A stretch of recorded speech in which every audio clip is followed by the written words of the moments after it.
નમસ્કાર, આપ જોઈ રહ્યા છો આફ્ટરનૂન પ્રાઇમ ટાઈમ. આપની સાથે હું છું ઝરણા. ખેલૈયાઓ માટે ખૂબ જ આનંદના સમાચારથી શરૂઆત કરીએ, જ્યાં નવરાત્રીમાં વરસાદની શક્યતાઓ નહિવત હોવાનું જણાવવામાં આવ્યું છે. હવામાન વિભાગે ખેલૈયાઓને આપ્યા છે રાહતના સમાચાર. 2 દિવસ બાદ કચ્છમાંથી ચોમાસું વિદાય લે તેવી શક્યતાઓ છે. રાજ્યમાં હાલ ચોમાસાનો અંતિમ તબક્કો ચાલી રહ્યો છે. જો કે દક્ષિણ ગુજરાતમાં 2 દિવસ વરસાદ રહેશે. રાજ્યમાં 22 અને 23 સપ્ટેમ્બરે વરસાદ રહી શકે છે. દક્ષિણ ગુજરાત, ઉત્તર ગુજરાતમાં વરસાદ રહેશે. માત્ર નવસારી, વલસાડ, તાપી અને ડાંગમાં ભારે વરસાદની શક્યતાઓ છે. જો કે નવરાત્રી સુધીમાં વરસાદ વિદાય લઈ લેશે.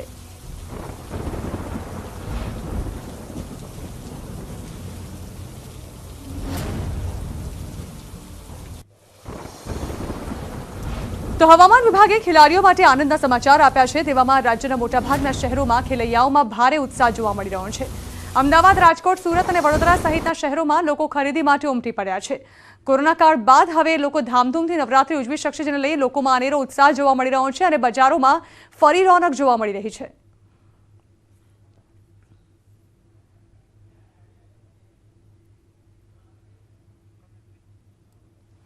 તો આ પહેલા જે પ્રકારે હવામાન વિભાગે આગાહી વ્યક્ત કરી હતી તેને લઈને ખેલૈયાઓમાં એક ટેન્શનનો માહોલ જોવા મળી રહ્યો હતો. કારણ કે જે પ્રકારે હાલ વરસાદી માહોલ જોવા મળી રહ્યો છે તેને પગલે નવરાત્રીમાં પણ છેલ્લા જે 6 દિવસ છે ત્યારે વરસાદી માહોલ રહે તેવી શક્યતાઓ વ્યક્ત કરવામાં આવી હતી. જોકે ખેલૈયાઓને ચિંતા એટલા માટે પણ હતી કારણ કે 2 વર્ષમાં તેઓએ કોરોના કાળ દરમિયાન નવરાત્રીનો આનંદ નથી માણ્યો. ત્યારબાદ હવે જ્યારે નવરાત્રીનો માહોલ થઈ રહ્યો છે અને આ વખતે તમામ છૂટછાટ સાથે ખેલૈયાઓ નવરાત્રી ઉજવી શકે તે પ્રકારની પરિસ્થિતિ હતી. પરંતુ તેની વચ્ચે હાલ જે પ્રકારે વરસાદની આગાહી કરવામાં આવી હતી તેને લઈને તેઓમાં ચિંતાનો માહોલ હતો. જો કે હવે કોઈ ચિંતાની વાત નથી. તો ઠેર ઠેર ખેલૈયાઓમાં ઉત્સાહ જોવા મળી રહ્યો છે. ત્યારે સુરતના ખેલૈયાઓ શું કહી રહ્યા છે તે વિશે વધુ વાત કરવા માટે સીધા જ જઈએ સુરત, જ્યાંથી સંવાદદાતા કીર્તેશ પટેલ અમારી સાથે જોડાઈ રહ્યા છે. કીર્તેશ, આ પહેલા એક ઝાટકો લાગ્યો હતો ખેલૈયાઓને, કારણ કે હવામાન વિભાગે આગાહી કરી હતી કે 6 નોરતીથી ફરી એક વખત વરસાદી માહોલ જામી શકે છે અને તેને જોતા કેટલાય આયોજકો છે તેઓએ વીમો પણ કરાવી લીધો હતો. જોકે હવે રાહતના સમાચાર એ છે કે અંતિમ તબક્કો ચાલી રહ્યો હોવાનું વરસાદનો અને સાથે જ નવરાત્રી હવે કોરી જશે તેવું કહેવું છે હવામાન વિભાગનું. ત્યારે ત્યાંના ખેલૈયાઓ શું કહી રહ્યા છે?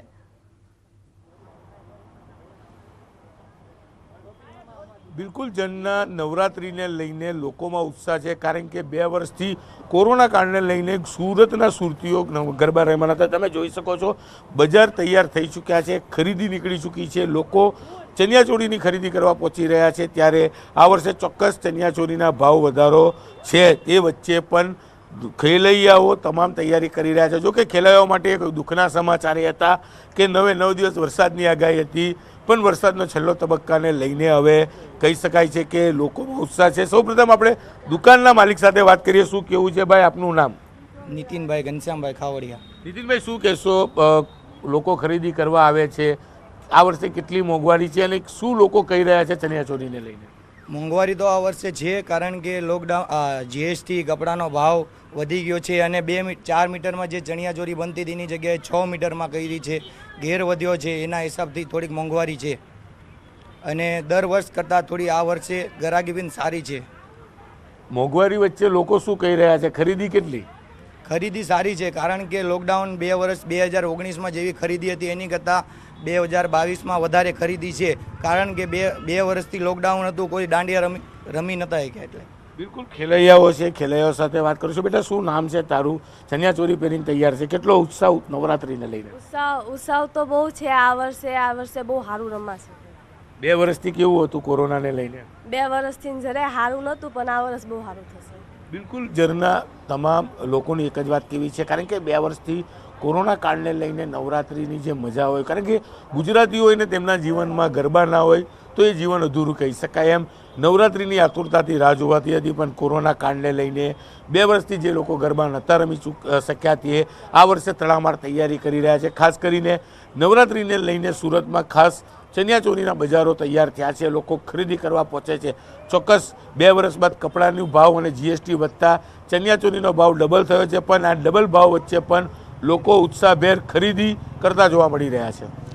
જી બિલકુલ કીર્તેશ, આભાર. તો ખેલૈયાઓમાં આનંદ જોવા મળી રહ્યો છે, કારણ કે હવે આખરે નવરાત્રીમાં વરસાદી માહોલ નહીં છવાય તેવી આગાહી હવામાન વિભાગે કરી છે. ત્યારે આ અંગે વધુ વાત કરવા સહયોગી દીપિકા પણ અમદાવાદથી અમારી સાથે જોડાઈ રહ્યા છે.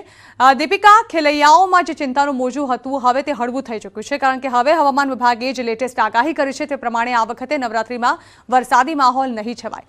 જાણવા માંગીશું ખેલૈયાઓમાં કેટલી ઉત્સુકતા હવે?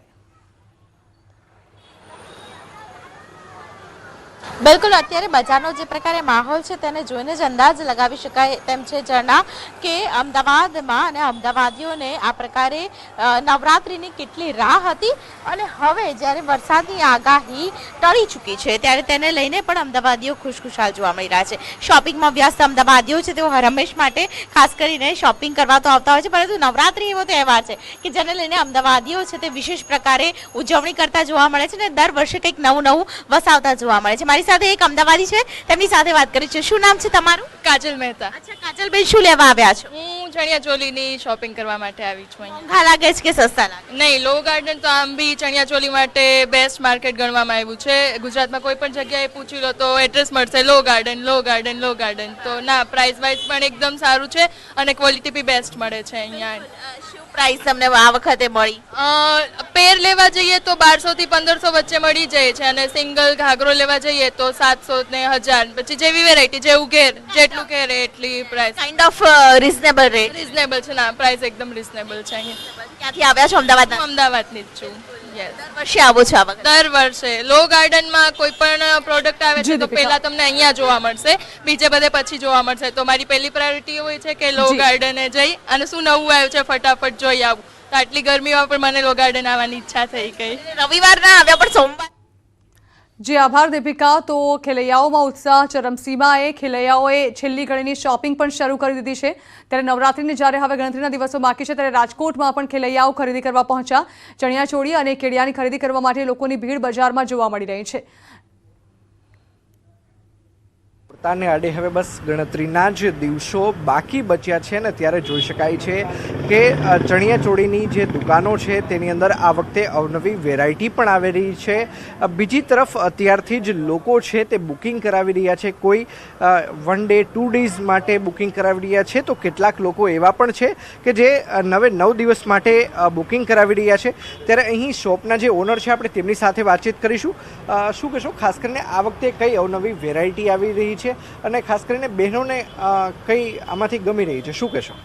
વેરાયટીઝ તો ઘણી બધી નવી આવેલી છે. પટોળા પ્રિન્ટમાં છે, લેરિયા પ્રિન્ટમાં છે, ઘણી બધી વેરાયટીઝ આવી રહી છે. હવે બધા છે ને લોંગ ચણિયાચોલી, ફૂલ ઘેરમાં ચણિયાચોલી હોય એવી રીતના બધા માંગ કરે છે અને એ બધા મારી પાસે અવેલેબલ છે. બુકિંગ સારું આવી રહ્યું છે. ત્યારે જે યુવતીઓ અહીં ખાસ કરીને ચણિયાચોળી સિલેક્શન માટે આવી રહી છે આપણે તેમની સાથે વાતચીત કરવાનો પ્રયત્ન કરીશું. શું કહેશો બેન, તમે તમારી ફ્રેન્ડ સાથે આવી છો, ક્યાં પ્રકારની અવનવી વેરાયટી તમે જોઈ છે ને શું બુક કરાવ્યું છે? લાઈક બધા જ ચોલી મને ગમે જ છે અને આ એક મલ્ટી કલર છે.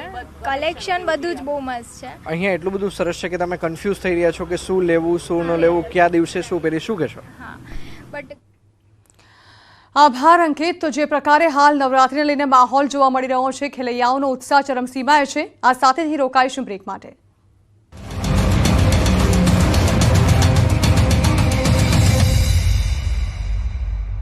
લલિત વસોયા વેલકમ નવરાત્રિના કાર્યક્રમમાં ભાજપના ધારાસભ્ય જયેશભાઈ રાદડિયા સાથે દેખાયા. લલિત વસોયા ફરી ભાજપના ધારાસભ્ય સાથે દેખાતા ધોરાજીના રાજકારણમાં ગરમાવો. વિધાનસભાની ચૂંટણીમાં 55 બેઠકો પર ક્ષત્રિયોને ટિકિટ આપવાની કરણી સેનાની માંગ. સાબરકાંઠાના હિંમતનગરમાં યોજી વિશાળ બાઇક રેલી. વિધાનસભાની ચૂંટણીમાં 55 જેટલી બેઠકો પર ક્ષત્રિયોને લડાવવાની ઉગ્ર માંગ સાથે રેલી. સમાજના વિકાસ માટે રેલી અને સભાઓનું આયોજન. મહેસાણા શહેર કોંગ્રેસ પ્રમુખ સામેના રોષમાં ડોક્ટર મનીષ દોશીનું નિવેદન. કોંગ્રેસના સભ્યોનું લક્ષ્ય સરકાર બનાવવાનું. ક્યારેક આ પ્રકારનો સંતોષ ઉભો થશે તો બેસીને નિરાકરણ લવાશે, તેમજ આગેવાનો પક્ષ અને જનતાની લાગણી મુજબ કાર્ય કરે છે. વિપુલ ચૌધરીની ધરપકડના વિરોધમાં ધાનેરાના થાવર ગામે ચૌધરી સમાજનું મળ્યું મહાસંમેલન.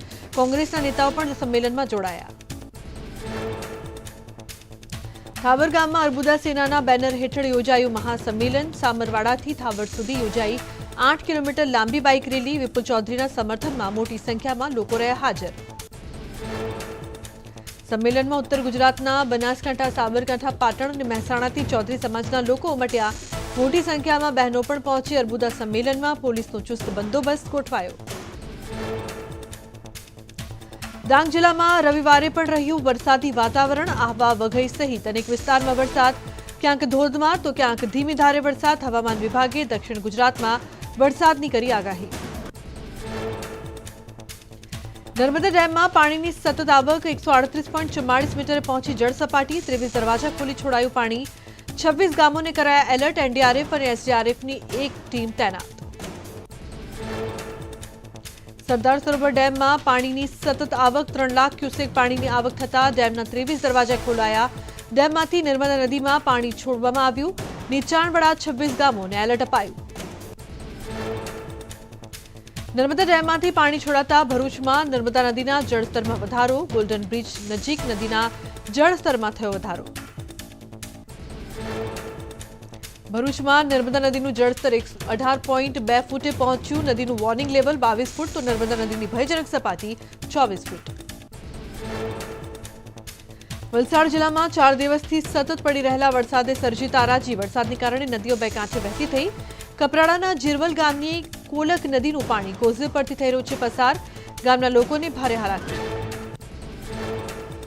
નવસારીના વાંસદામાંથી પસાર થનાર Vapi Shamlaji national highway number 56 ધોવાયો. વાડી ચોઢા ગામ નજીક હાઈવેનો રસ્તો ધોવાતા 2 બાઇક ચાલકો ઇજાગ્રસ્ત. બંનેને સારવાર અર્થે હોસ્પિટલ ખસેડાયા. હાઈવે વાહનોની અવરજવર માટે બંધ કરાયું.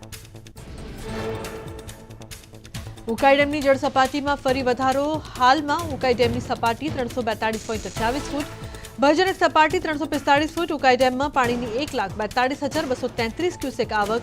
ઉકાઈ ડેમના 13 દરવાજા 4 ફૂટ ખોલવામાં આવ્યા. અરવલ્લીમાં માલપુરનું જૂના રક્ષેશ્વર મહાદેવ મંદિર પાણીમાં ગરકાવ. વાત્રક નદીમાં પાણીનો પ્રવાહ વધતા મહાદેવ મંદિરનું ગર્ભગૃહ પાણીમાં ગરકાવ. વાત્રક નદી કિનારાના અનેક મંદિરો જળમગ્ન થયા. આસપાસના ખેતરોમાં પણ પૂર્ણ દ્રશ્યો સર્જાયા. વરસાદની સિઝનમાં 4 માસ સુધી ભગવાન રહે છે જળમગ્ન સ્થિતિમાં. રાજકોટ જેતપુર ભાદર નદીમાં 3 બાળકો ડૂબ્યા. નદીમાં નહાવા જતા બાળકો ડૂબ્યા. 3માંથી 1 બાળકનું મોત. 2 બાળકો હાલ સારવાર હેઠળ. પાણીનો પ્રવાહ વધતા બાળકો તણાયા. સ્થાનિકોએ બાળકોને કાઢ્યા બહાર. નવસારીના વાંસદા તાલુકામાં નેશનલ હાઈવે નંબર 56નો એક ભાગ બેસી ગયો. વાહન વ્યવહાર થયો પ્રભાવિત. હાઈવે પર પસાર થતા 2 લોકોને ગંભીર ઈજા. ઈજાગ્રસ્તોને હોસ્પિટલ ખસેડાયા.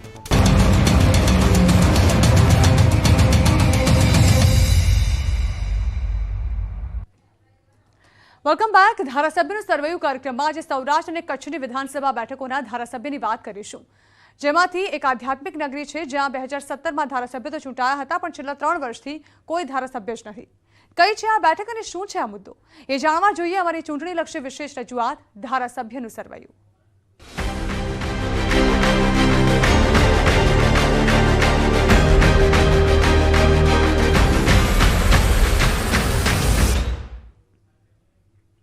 ધારાસભ્યનું સર્વેયુમાં આજે વાત એક એવી બેઠકની કરવાની છે જ્યાં છેલ્લા 3 વર્ષથી કોઈ ધારાસભ્ય નથી.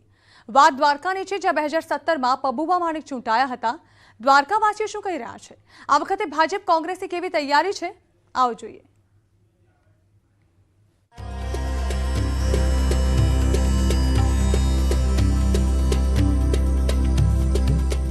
દ્વારકા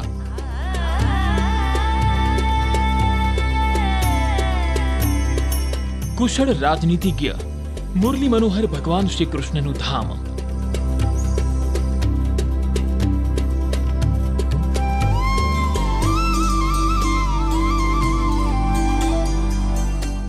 ગોમતીના તીરે વસેલી આ દ્વારિકા નગરી જેનું કણ કણ કૃષ્ણમય છે.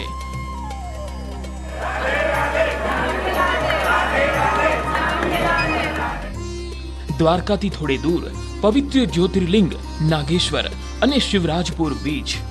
આધ્યાત્મિક અને પર્યટનની આ નગરી હાલ રાજનીતિના રંગે રંગાઈ છે. દ્વારકા વિધાનસભા બેઠકના મત વિસ્તારમાં દ્વારકા, ઓખા મંડળ તથા કલ્યાણપુર તાલુકાના ગામોનો સમાવેશ થાય છે. મત વિસ્તારમાં 2,87,000 જેટલા મતદારો છે, જેમાં સૌથી વધુ 14% આહિર સમાજના મતદારો છે. 10% હિન્દુ વાઘેર સમાજ છે. 9% દલવાડી તથા 7% લઘુમતી સમાજના મતદારો છે. મત વિસ્તારમાં આહિર મતદારો વધુ છે, જો કે છેલ્લી 7 ટર્મથી અહીં હિન્દુ વાઘેર સમાજમાંથી આવતા પબુભા માણેક ધારાસભ્ય તરીકે ચૂંટાઈ રહ્યા છે. સામે આહિર ઉમેદવાર હોય તો પણ પરિણામ પબુભાના પક્ષમાં જ આવે છે. છેલ્લે 2002માં અહીંથી કોંગ્રેસની જીત થઈ હતી, કારણ કે પબુભાએ કોંગ્રેસમાંથી ઉમેદવારી કરી હતી. 2017માં ભાજપના પબુભા માણેક અને કોંગ્રેસના મીરામણ ગોરિયા વચ્ચે ટક્કર થઈ. પબુભા માણેકને 73,431 મત મળ્યા, જ્યારે કોંગ્રેસના મીરામણ ગોરિયાને 67,692 મત મળ્યા. 5,739 મતથી પબુભા માણેકની જીત થઈ. જો કે ધારાસભ્ય બન્યાના 1.5 વર્ષમાં જ હાઈકોર્ટના ચુકાદાથી પબુભાનું ધારાસભ્ય પદ છીનવાઈ ગયું. મીરામણ ગોરિયાએ કરેલી અરજી બાદ હાઈકોર્ટે પબુભાએ કરેલા ઉમેદવારી પત્રમાં ખામી હોવાનું નોંધ્યું અને 2017ની ચૂંટણી જ રદ કરી નાખી. બાદમાં પબુભાઈ સુપ્રીમ કોર્ટ સુધી પહોંચ્યા. જો કે ત્યાંથી પણ રાહત ન મળી. કાયદાકીય વિવાદના કારણે 3 વર્ષથી અહીં ધારાસભ્ય કોઈ કામ કરી શક્યા નહીં. જો કે પબુભા આ સ્થિતિને ભગવાન દ્વારકાધીશની ઈચ્છા માને છે. આ દ્વારકાધીશની એવું કંઈક હશે કે પદ ચાલુ રાખ્યું અને ધારાસભ્ય પદ ચાલુ, કામ ગાયુંનું કરવાનું. તો 3 વર્ષની અંદર જે વિકાસ 16 એકરની અંદર કર્યો છે, જે પણ ગાયું જે સમાજને નથી જોતી એવી ગાયો અહીંયા રાખવામાં આવે છે. લગભગ તો એક ટર્મ ને બીજી ટર્મમાં તો ધારાસભ્યનું મોઢું જોવા માગતા ન હોય કોઈ, પરંતુ ભગવાન અને દ્વારકાધીશની દરેક સમાજની મારી માથે લાગણી છે કે આજની તારીખે એમ કહે છે કે પબુભા તમારે 100 વર્ષ થાય ને સ્મશાનમાં મૂકવા જાય ને ત્યારે તમારા ધારાસભ્ય પદ પૂરું થાય. પબુભા માણેકની વાત કરીએ તો મત વિસ્તારમાં તેમના નામનો દબદબો છે. સૌથી પહેલા 1990માં તેઓ અપક્ષમાંથી ધારાસભ્ય બન્યા. 1995 અને 1998માં પણ અપક્ષમાંથી સતત જીત થઈ. 2002માં કોંગ્રેસની ટિકિટ પર ચૂંટાયા. 2007થી તેઓ સતત ભાજપની ટિકિટ પર ચૂંટાઈ રહ્યા છે. કેન્દ્ર અને રાજ્ય સરકારે દ્વારકાને હેરિટેજ સિટી જાહેર કર્યા બાદ અહીં ખૂબ વિકાસ થયો છે. શ્રદ્ધાળુઓ અને પ્રવાસીઓ માટે અહીં ઉત્તમ સુવિધાઓ ઉપલબ્ધ બની છે. ગોમતી ઘાટ, રૂક્ષ્મણી મંદિર, સુદામા સેતુ બ્રિજ, ઓખા પાસે આવેલ વિશ્વવિખ્યાત શિવરાજપુર બીચ, ઓખા બેટ દ્વારકા વચ્ચે બની રહેલો સિગ્નેચર બ્રિજ વિકાસનો પુરાવો છે. નાગેશ્વર જ્યોતિર્લિંગ મંદિર ખાતે પણ સુવિધાઓ વધી છે. ભડકેશ્વર મંદિર અને તેની આસપાસ વિકાસ કામગીરી પૂર્ણતાના આરે છે. આજે કેન્દ્ર અને રાજ્યની સરકાર દ્વારા જે કોઈ વિકાસના કામ થયા છે, લોકો અહીંયા ખૂબ 2-3 દિવસ માટે રોકાય છે. ખૂબ નજીવા ભાવે અત્યારે રેસ્ટોરન્ટ છે, હોટલોમાં છે, જગ્યા મળી જાય છે. જે ગ્રાન્ટમાંથી જે કામ કરવાનું હતું ભડકેશ્વર મહાદેવનું તે તો પૂર્ણ થયું છે, પણ જે મંદિરનું જે કામ છે એ અમારા ધારાસભ્ય પોતાના સ્વખર્ચે મંદિરનું કામ કરી રહ્યા છે. આ વિસ્તારનું પ્રતિનિધિત્વ સતત 30 વર્ષથી કરે છે ને 30 વર્ષથી આ જે માણસ પ્રતિનિધિત્વ કરતો હોય એનું કારણ આ જ હોય, પ્રજા જેનો જવાબ આપતી હોય. નકર કોઈ પણ માણસ 5 વર્ષ 10 વર્ષે તેમની ટર્મ પોતાની રીતે પૂરી થઈ જતી હોય. પર્યટનને લઈને અહીં ખૂબ વિકાસ થયો છે. ઉપરાંત માછીમારોને પણ સુવિધાઓ વધી છે. અનેક ઔદ્યોગિક એકમો પણ સ્થાપાયા છે.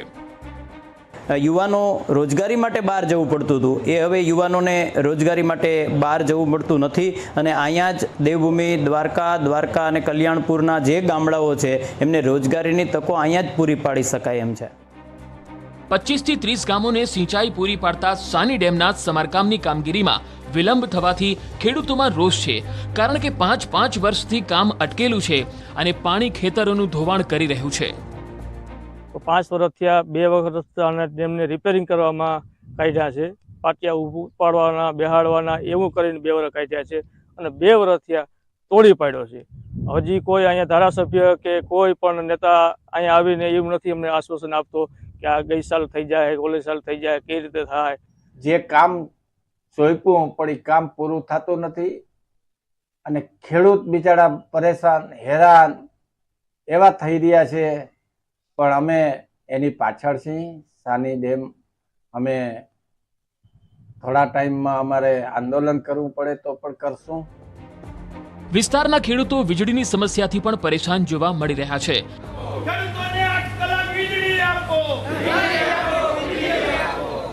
વીજ કંપની દ્વારા અનિયમિત વીજળી અપાતી હોવાને લઈને ખેડૂતોએ રોષ ઠાલવ્યો, જ્યારે રાવલના લોકો ચોમાસામાં પાણી ભરાવાની સમસ્યાથી પરેશાન છે.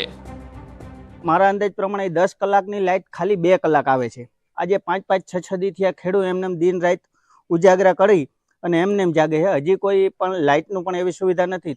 12 કલાકની જગ્યાએ અત્યારે લાઇટ 3 થી 4 કલાક રહે. એમાંય તમારે ન્યાને ન્યા ઉભા રહ્યો તો ભલે, બાકી ચાલુ કરીને જાવ તો વાહેથી લાઇટ વહી જાય છે.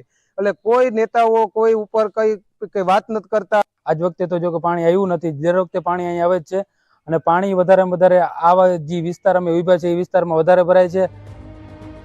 દ્વારકા જિલ્લામાં 3 નગરપાલિકા દ્વારકા, ઓખા અને રાવલ સામેલ છે.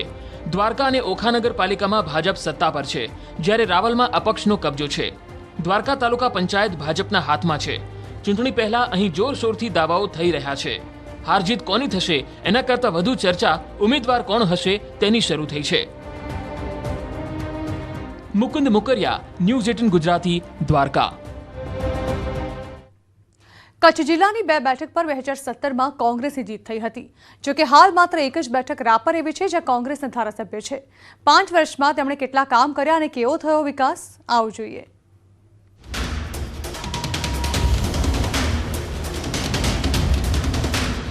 કચ્છનું પ્રવેશ દ્વાર, વાગડ તરીકે ઓળખાતો પ્રદેશ, સિંધુ ખીણની હડપ્પન સંસ્કૃતિ જ્યાં ધરબાયેલી છે, એ ધોળાવીરા જ્યાં આવેલું છે એ રાપર. આ બેઠકના મત વિસ્તારમાં રાપર ઉપરાંત ભચાઉ તાલુકાના 46 મળી 138 ગામોનો સમાવેશ થાય છે.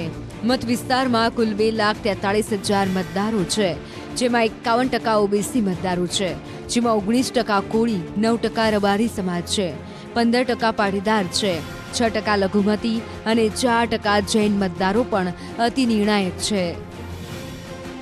અત્યાર સુધી અહીંની જનતાએ ભાજપ કોંગ્રેસ બંનેને મિશ્ર પ્રતિસાદ આપ્યો છે. બાબુ મેઘજી શાહ, વાઘજી પટેલ જેવા દિગ્ગજો અહીંથી ધારાસભ્ય રહી ચૂક્યા છે. 1990 બાદ અહીં કોંગ્રેસ 3 વખત વિજેતા રહી, જ્યારે પેટા ચૂંટણી સહિત 4 વખત ભાજપને જીત થઈ.